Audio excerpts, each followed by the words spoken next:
Hello, everyone, and welcome to the Gospel Tech Podcast. My name is Nathan Sutherland, and this podcast is dedicated to helping families love God and use tech. Today, our conversation is what I had intended to talk about last week. It's a follow-up to episode 117, which is basically how do we prep our tech for summer, and how do we, when we think about that, if you go back and listen to it, which I strongly encourage, it talks about how do we prep kind of the conversations right? How do we prioritize what is important for our family? And then how do we live that out? How do we intentionally make activities and make our calendar, our time, and our money match what we say is important to us? So that's the first part of the conversation. Last week was how do we deal with hard times? It's a heavy conversation, but I strongly encourage you to go listen to it because, because it is the only episode ever that I've literally been kept awake in the middle of the night because the Holy Spirit was just convicting me heavily that I needed to say these words. So I didn't really write much down. I just went and recorded it literally at 11 something in my garage. So I was done past midnight. So that's the first reason. But the second reason is it is talking about what does it look like to deal with tech in a heavy world, heavy in terms of the stuff we have to process as parents and as Christians and as just citizens of this globe. And then this conversation today is kind of bookending. All right, so we talk, yes, we recognize hardship and life, but then we also live in this world where it's not always hard. Sometimes we get summer break. That's nuts. That's not a hard life thing. That's a really cool rhythm thing that is an amazing adaptation that we've added. Hey, sometimes there's summer break and sometimes kids are home in a different rhythm than normal. So what does that look like? And so 5 adventures is today's conversation. How do we make this an adventure-focused summer, building on that intentionality, and what can we actually do? So with that conversation, that's where we're headed today. And with no further ado, let's get this conversation started. Welcome to the Gospel Tech Podcast, a resource for parents who are feeling outpaced and overwhelmed as they raise children in a tech world. As an educator, parent, and tech user, I want to equip parents with the tools, resources, and confidence they need to raise kids who love God and use tech.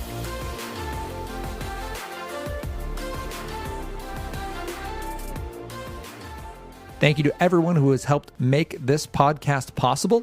Thank you for listening, for sharing. That is an amazing blessing to Anna and I as we get in front of more faces and voices. And some of you are taking the step of not just passing our podcast along, I shouldn't say just, but not passing the podcast along or leaving a rating and a review, which is amazing because that helps people find us in the interwebs, but of introducing us through email or through direct messages to other people. And that's been such an incredible blessing. We have some really cool kind of partnerships and ideas, some future podcast guests that listeners to this podcast have connected us with. And that's been really cool because, again, it's extending what Anna and I can even do. And that's awesome. And I would like to give a quick shout out. We have been so blessed by Camille is a friend of ours here locally who has a gifting in the area of marketing and focus and has come alongside us and helped us begin this conversation of what can we do best, what's most important for us, and how do we prioritize that? And that's amazing. And that I just want to say thank you.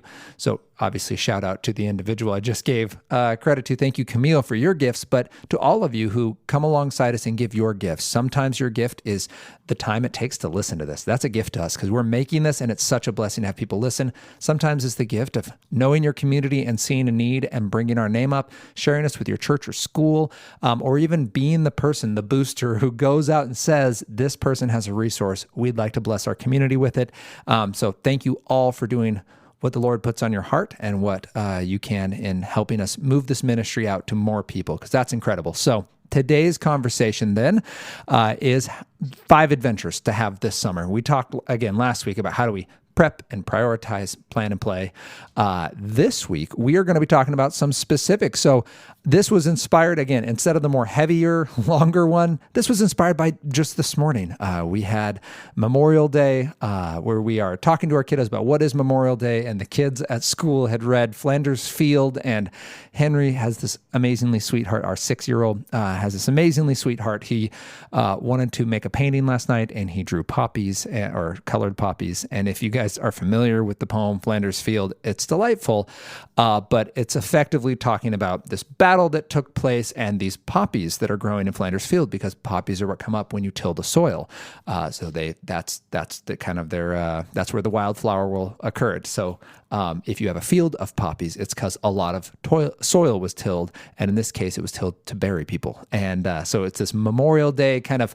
Anyway, it's, I think, one of the better examples of why poetry is wonderful, because it doesn't have to be so heavy-handed. You can have a poem about flowers and you can feel the sadness without just having to get a word-by-word description that focuses on the gore. Instead, this focuses on kind of the loss and yet the beauty that can come from it.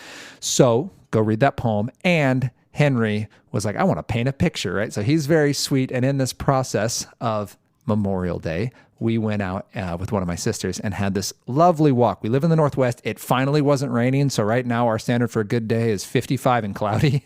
That's a beautiful day at this point. We'll take it here in the last days of June, or May, I mean, first days of June. And we went out and I came back going, you know what? This is what the podcast needs to be this week. So here we go. Number one, I want to encourage you to find and to prioritize, and then to plan in your schedule, an outdoor adventure with your family. And I'm going to break this really into two parts. This is number one and number two. First is outdoor adventure, focusing on this idea that outdoors is slow. So I'm not going to tell you what specifically to do outside, but an outdoor adventure that's going to be focused on slow and on making your own fun. So maybe you have woods near you. If you do, that's awesome. You can get in the woods and grab a stick. So this could be as much as going on a hike, right, with your family and just going for views, or going for the potential of the fact that, like, you can get hurt out there. There's no guardrails. Like, that is a big perk of being outdoors and recognizing mortality. So that for me occurs every time I get higher than 20 feet off the ground. So if we go on a hike up a hill, I'm cool as long as we're in the woods. We come out on a view rock, as my siblings all know, much to my chagrin, I freak out. Not like purposely freak out. My body just begins to shut down. I don't know why. I'm going to blame it on something like vertigo, but it's basically, I'm a chicken with heights. I like to say I'm not scared of heights. I'm scared of falling. And when my oldest son asked me, Dad, why are you scared of falling? I said, because it's a reasonable thing to be afraid of, son. And then Anna immediately intervened and was like, it's not reasonable, son. Your father is afraid of it for no good reason. So all that to say, outdoors is really good though. And the reason I'm focusing on the slow part is it lets our brains be a little bit bored, even when you're doing something, right? When you might be hiking somewhere or just on a path and there's not a lot to say. And like at some point you run out of kind of that, did you know, have you heard, and all those water cooler conversations we've been filling our brain with that are really just, as the Neil Postman, the author of Amusing Ourselves to Death, says, machine gunning with scraps, all those little snippets and headlines and the things that they feel really important and juicy, and they kind of get a conversation going in the office or at church or around friends or at a party.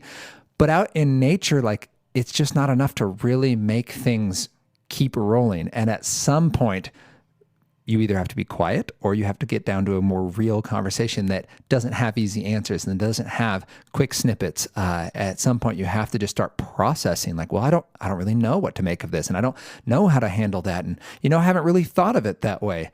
I'll tell you that eschatology of technology keeps coming up. This is like 3 weeks running now, where it came up today during a conversation on this hike, where you're like, it turns out one of my nieces and a nephew asked my brother-in-law, like, hey, like, what kind of tech are we going to have in heaven? Like, really interesting question. Like, how do we process that? Well, guess what? The Bible doesn't address that. We know it will only be to God's glory at that point. There will be nothing that distracts us from him. There'll be nothing that steals glory for ourselves. So what would that even look like? I'm blown away. I didn't have to bring that up. That was amazing. So I would just encourage outdoor. And some people, when they hear this, they immediately think, oh yeah, we need to plan 2 weeks away and out in the woods with no cell service. And I get it. That's awesome. Please do that if you have the ability. But if you're like me, that might sound incredibly intimidating. So I'll just offer you this: take an hour and go to a local park, right? Maybe plan 2 days to go camping. Car camping, glamping, as we like to call it out here, where you get all the niceties of life. We bring memory foam pads to lay out, right? Like, we sleep in a 12-person tent for 4 people. It's not roughing it at all. We have bathrooms with running water a couple 100 feet away from our campsite. Like the Northwest knows how to do their campsites. All right. So I don't need you to go out and suffer. What I'm encouraging here is the outdoor adventure happening at the pace of real life with that focus on slow and intentionality and learning how to make our own fun in the process, okay? So it could be an hour at a park. It could be an evening, having a picnic out with your family somewhere as the sun sets. It could be doing some intentional hike, or it could be getting away for days and days. I do know people who they spend a week camping every year. They go to some of the beautiful lakes around here, and they go, or even over in Idaho, where they'll go like Priest Lake, and they go for a week, and they know their cell phones aren't going to work, and this is their week. They set their email reminders and say, hey, I'm out of town this week, and they make it a week without tech to be around family, to be intentional. That's awesome. But I'm saying get outside. That's number one, okay? The reason I'm such a big fan of this is when we look at the fruit of the Spirit, so you go Galatians 5:22, and the fruit of the Spirit is love, joy, peace, patience, kindness, goodness, faithfulness, gentleness, self-control. And we know that John 15:5 tells us that when we are connected to the vine of Jesus, this is the fruit that comes out of us. It comes out in our attitudes. It comes out in our intentions. It comes out in our motivations. When we start to see that twist, it's often because there's something wrong in our hearts, right? And we need to repent of something. And I have personally found it's much easier to spot that stuff when I'm not distracted, because I can be like, oh, I'm awesome. Life feels good. It's going well. I don't see any active red flags or, fires in my children or in my marriage until I get quiet, until I get a little bored. And then all of a sudden these appetites rise up. And this is why John Mark Comer is such a huge fan of fasting and is encouraging the church to remember this spiritual practice of fasting, not because it makes us better, because it exposes that we're not as good as we think we are. And that's one of the major reasons I'm encouraging this outdoor slow pace is let's get back around our family and let's recognize some of our need for Jesus and some of what he's doing for us. Give that space to be able to appreciate. And third bonus of getting outside and getting slow is we are going to get a little litmus test for, hey, how overstimulated are we? Because if we get out there and in the first hour we're grabbing our phone or we're looking for that distraction or we're starting to feel that pull for like, well, what's happening now? What's happening at work? What's happening in the news? What's happening with my friends? I got to check. Even just today talking with my sister, she and I both acknowledged that in our lives, we have this compulsive need almost to check our text messages, even though we've agreed like, hey, it would be better if I just checked it, first thing in the morning, make sure there's no emergencies. Like I want to be there for my, my family's neighbors, people I've committed to. And then I should check maybe during nap time. Like I can get back to some people when kids are, they're not vying for my attention as much. And then maybe like once the kids are in bed in the evening, like we understand and agree, we mentally consent or assent, I would say, to that being true and right. And yet, she was saying why she has moved to a physical Kindle instead of the Kindle app on her phone, because just knowing, even if notifications are turned off, just knowing that ability to check a text is there. And then if you see it, now you feel like, well, I have to respond or I need to follow up on this. And it's no more of a need than it was before you checked, but the emotional energy it takes to push away from that is very difficult. And that then exposes our hearts like, okay, well, why do I have this impatience and this urgency to respond to these people that it doesn't need to happen right now? It could have waited till tonight. And it's often because, well, this is a fruit that I continually till the soil of either impatience or of filling the void, or for me, sometimes it is a lack of contentment that I don't like being with my own thoughts, right? And so that's the challenge of getting outside, which brings me to the second thing. So first is let's go get outside and let's adventure slowly. And the second is let's have an analog adventure. And the way we're going to do this is it's not necessarily focused on the slowness of nature, right? Rocks and trees and rivers are all very slow. They form the earth very slowly. They are slow but immovable forces. And the second one, we're talking about the things we can do out there. So we're going to make these analog adventures. And by that, I simply mean these are not online. These are not digital adventures that are designed for us. They're adventures that we're going to go be a part of. And this can be everything from a bike ride or kayaking or rock climbing to playing a sport. Like you can go flag football or frisbee or soccer, get kids together for a game of basketball or baseball, right, from the neighborhood, invite friends over. Some of the places we like around here have pump tracks. One of them is just literally mounds of dirt that someone pushed together with a bulldozer and has packed down, and like kids go right on. Sometimes there's skate parks where they have like actual paved, really beautiful pump tracks, which is really cool. If you're not familiar with the pump track, it's kind of what it sounds like. It's like a drop-in kind of dirt bike track, if you will, for like BMX or for mountain bikes.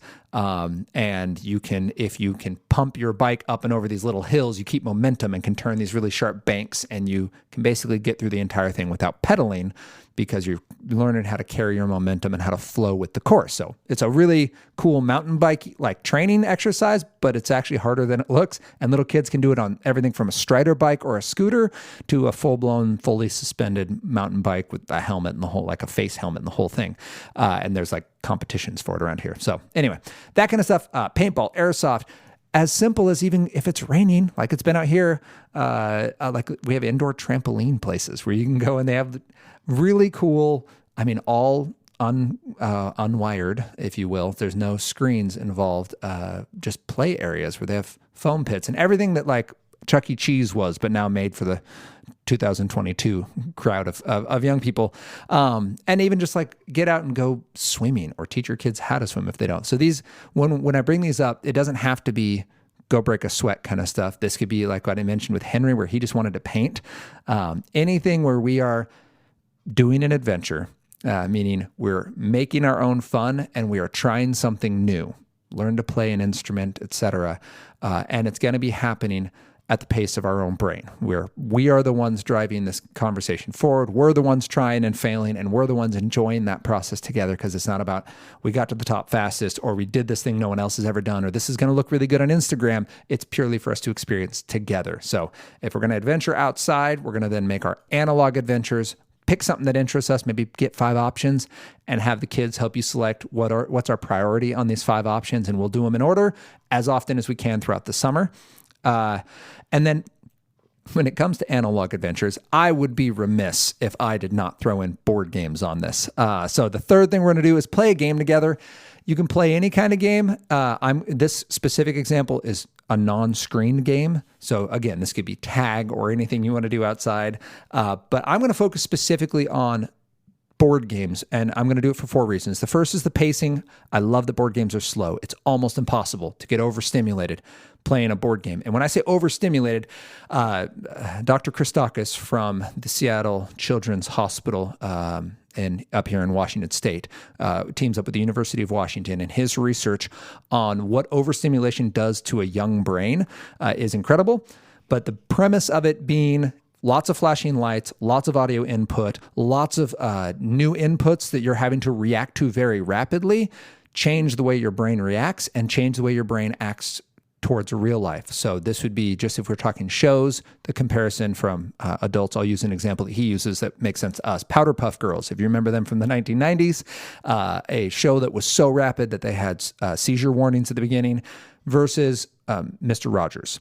And Dr. Christakis will share that just that level of stimulation from something you are watching and engaging in changes a lot of how you interact after you have watched it, and what your brain thinks of reality and how exciting reality is. So I like board games because they are slow paced. I like that they're personal. You have to basically win some face time with the person you're playing with. So you are playing with or against an individual directly. I like that they're social because they don't work alone. So of course, there are games that do work alone, but they're very hard to overplay. It's very easy to overplay a video game alone because it's constantly feeding you new either social digital interactions or simulated interactions with non-player characters and such. But board games, they require that at least one other person to play. And then the fourth is proximity. And this is kind of ethereal, but stick with me on it. In a board game, you are playing at least, or I guess at most, one step away from the person. So you're controlling a character in a game that directly interacts with another person at that game, right? They're sitting at the table, they're playing with you. My concern with video games in this case, because we're talking games. So the digital version of this is that you're controlling a controller, and that controller goes to a device. That device interacts with an avatar, and that avatar interacts with the environment and the others that you are playing, maybe even right next to. So if I'm playing Mario Kart with you, I press a button. That button goes through my controller to a device. That device connects to that controller or to that, character in the game, and then impacts your avatar that then gets a reaction to you. And we have sort of a shared experience, but that shared experience is mitigated because of the screen and the device and the avatar in the game. Whereas in a board game, like you had to physically move that thing and then you had to tell me what was happening. And we interact through a grid and rules, right? Like I'm doing A because of B and you're reacting based on those rules. But it is so much more personal. And that also means, that's why we all rage quit Monopoly growing up. But I'm picking board games for those 4 reasons. And I was inspired by that again, because this past week, there was a very sweet little moment where it was not a school day, but Anna, and this isn't, I'm not saying this because you need this to happen. This is the first time this has ever happened. But Anna, on a day off school, invited one of the boys to play a board game. And he just goes, no, I don't want to. And walked off, and halfway to his walking off was like, wait, do you want to play a board game, Mom? And she's like, yeah, I'd like to play one with you. He's like, oh, okay. And came back and played a board game. And it was really sweet. I'm over here cooking breakfast, not driving any of this. But I loved that little idea of this young man recognizing this might be something his mom wants. And then they got this time of playing a game together. So here's a quick list. If you don't know where to start on board games, I could nerd out for a long time. I have before. Here's what I'll say.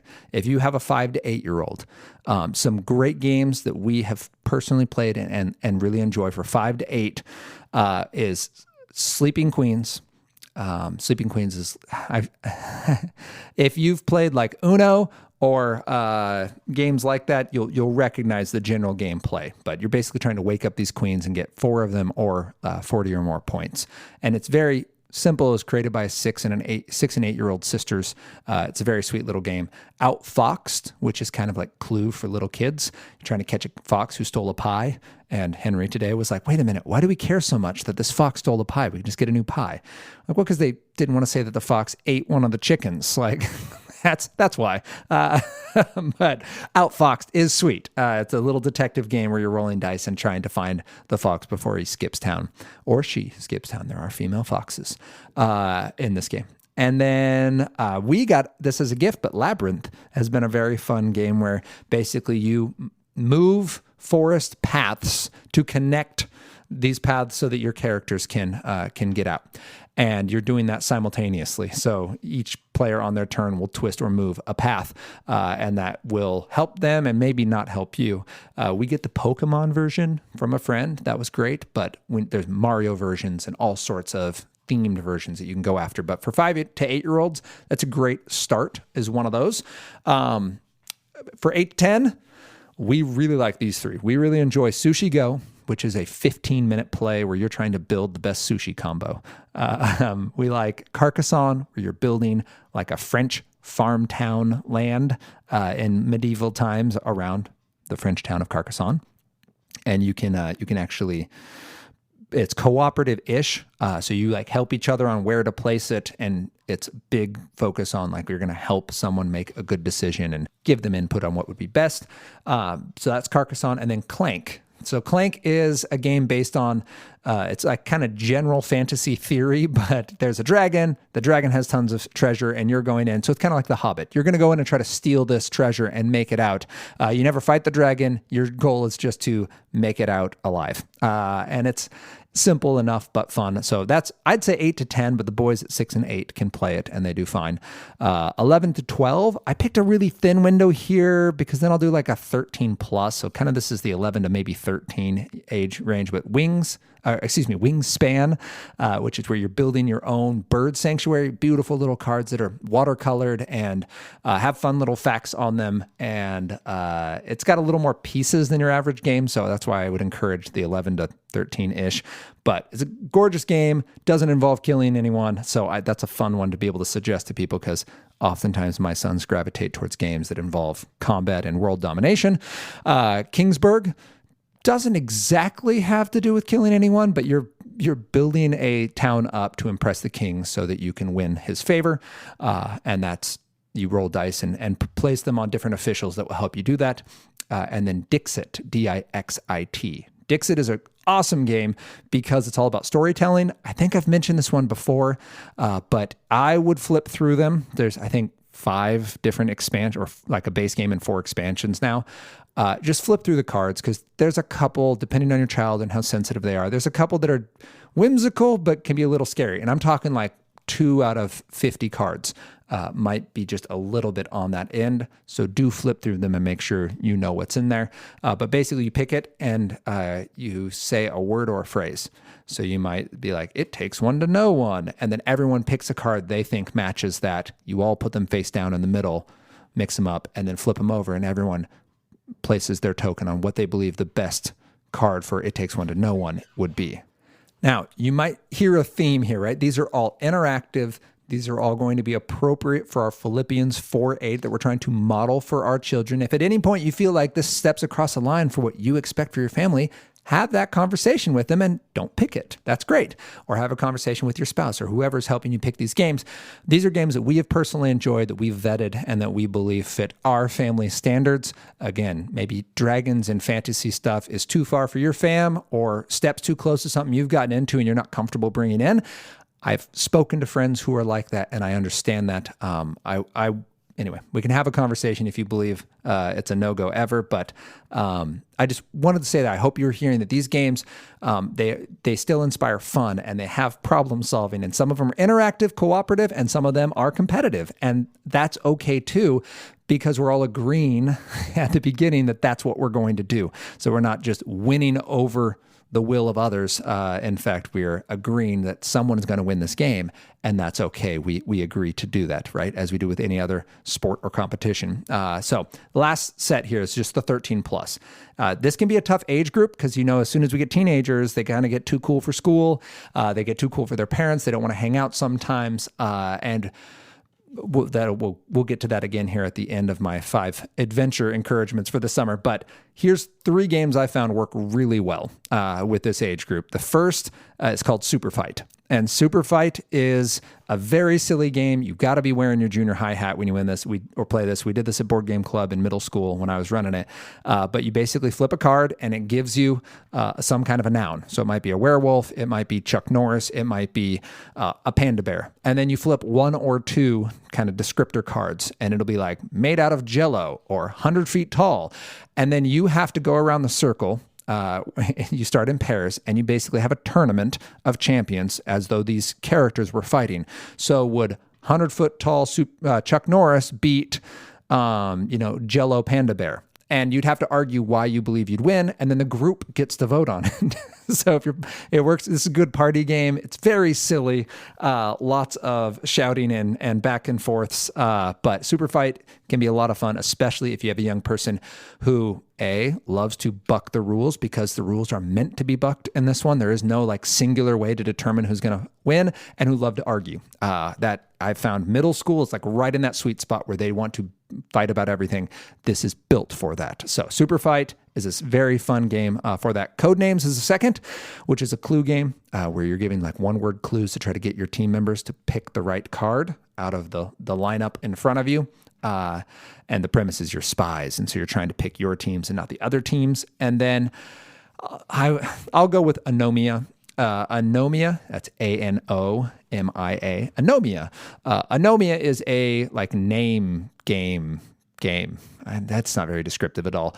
Sorry about that. So basically there are major topics, subjects like music or shows. And that's what your card will say in front of you.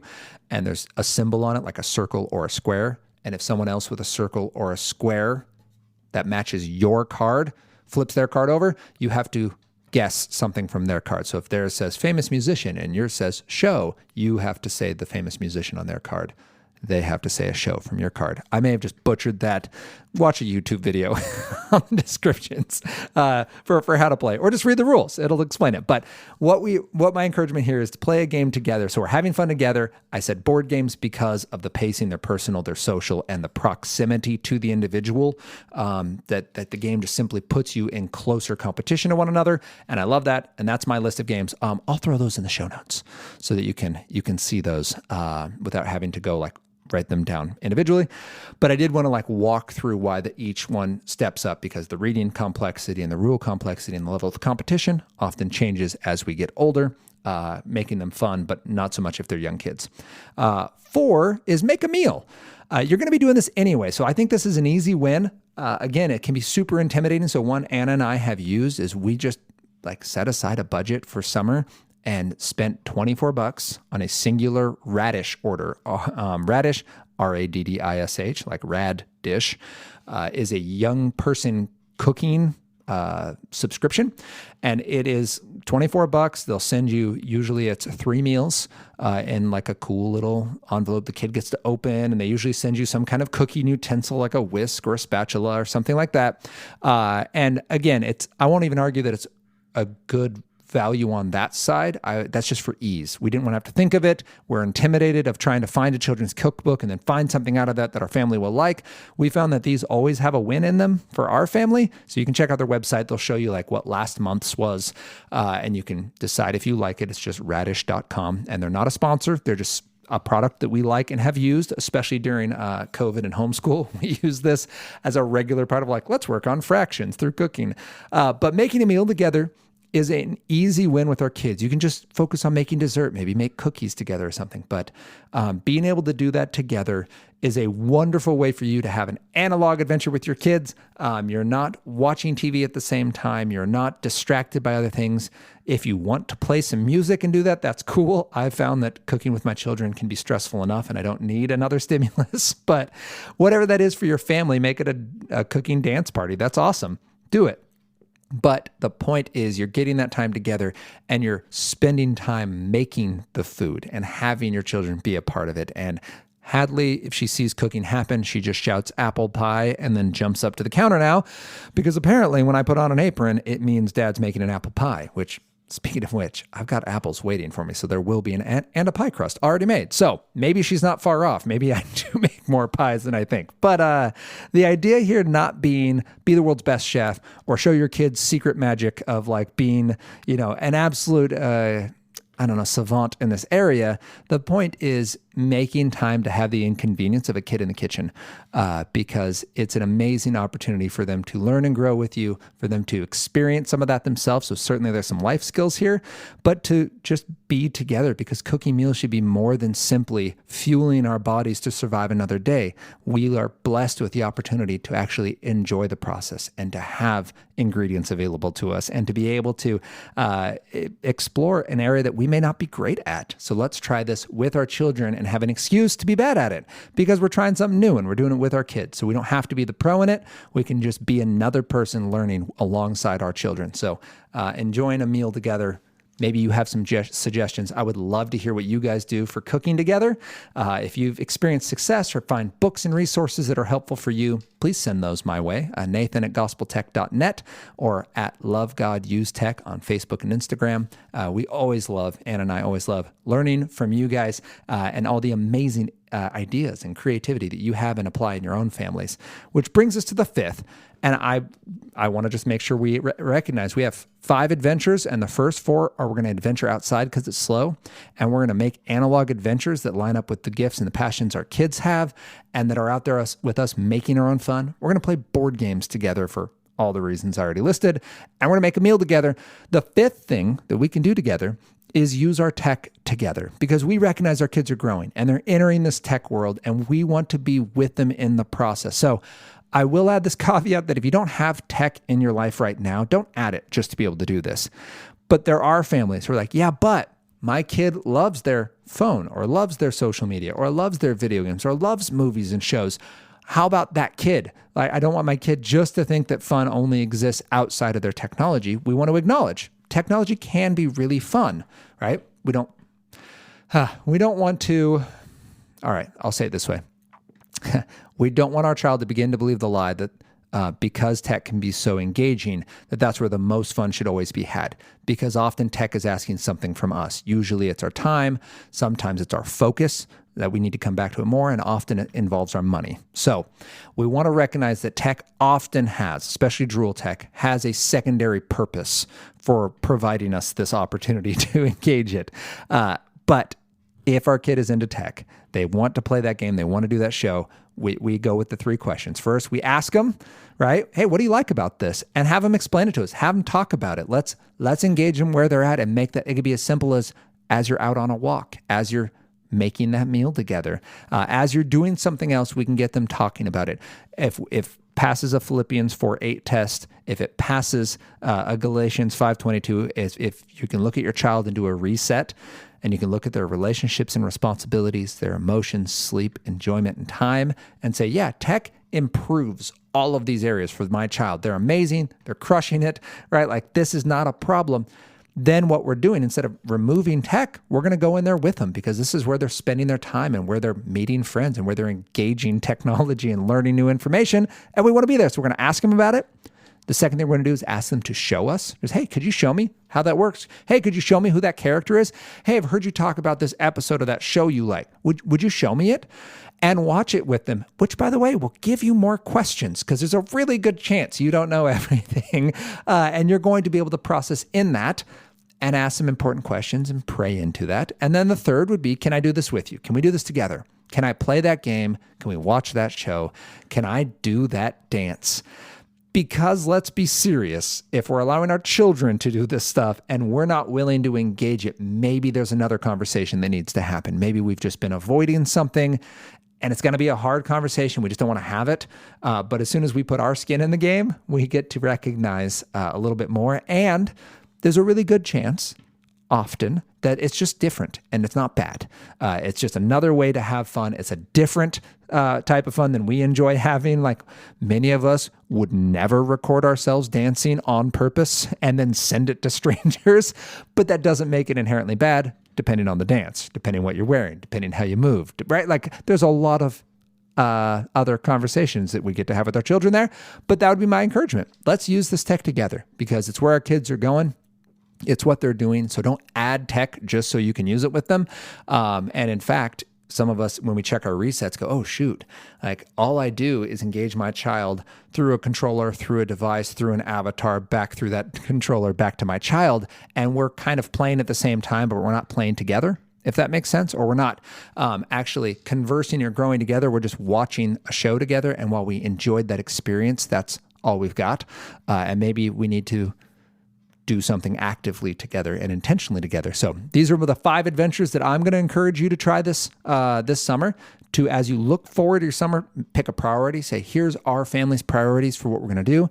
We're going to plan that into our time. So we're going to write it in the calendar. We're going to plan that into our budget and make sure that our money goes towards these things that we intentionally want to do together, because we get this rare season of life where we get to love our kids where they're at. Even when the world is hard and broken, we get to provide these little snippets of joy. Like this morning, going on a little short walk hike to a park in the woods with cousins was an awesome opportunity where we looked around and go, man, my brother-in-law turned to me and goes, you know what? You could spend every day for the rest of your life just exploring our little corner of the Northwest, and you wouldn't cover a fraction of it. Even just if you went to state parks, which there's like 120 of them in Washington State or something. It might only be 98, but there's a lot in Washington State for just state parks. And then you start to go national parks, and then you start to go all of the other activities you could do in this area, like returning to a campground you enjoyed the first time rather than just trying to hit them all. That was just one state. Now you have 50 states. Now you have an entire world filled with amazing nature and creation and individuals and struggle and triumph. And you could spend your entire life doing that. And yet we don't even like get to scratch the surface. Like, eternity is going to be giving God all the glory he deserves for all the amazing things he's done in us and in the world around us. And that's just like such a cool reminder that, like, that's what we're doing when we take our kids out, when we give ourselves that space to just be a little bit in awe of who God is and what God's doing. So that's my hope, is that these 5 adventures help you do that. I hope that you will take a look at your calendar, figure out how to get outside, how to do some analog adventures, play a game together, make a meal, use tech together, and generally help your family love God as you use tech. If you have any questions, you can reach out to me directly. It's Nathan at It's Nathan at gospeltech.net. You can find me at Love God Use Tech on Instagram and Facebook. And you can join us next week as we continue this conversation about how we can love God and use tech.